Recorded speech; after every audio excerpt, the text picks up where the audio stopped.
Hello everyone, welcome to my channel Learn Math. In this session, we are going to determine nature of the roots of the given quadratic equation without solving it. So standard form of a quadratic equation is given as ax square plus bx plus c is equal to 0.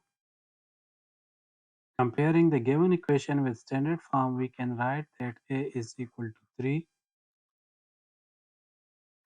b is equal to minus 4 and c is equal to 6. Now discriminant of a quadratic equation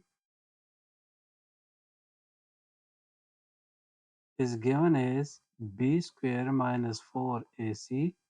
Insert the value of abc in the discriminant. So we have minus 4 square minus 4 into value of a is 3, value of c is 6. Square of minus 4 is 16.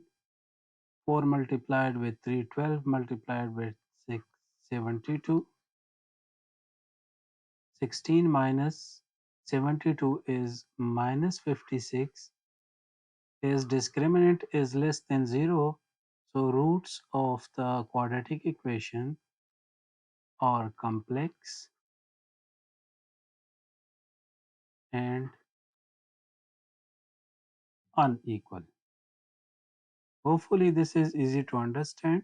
If you find the video helpful, please like the video, subscribe the channel and press the bell icon so that you can get notified whenever a math problem is solved. Thank you.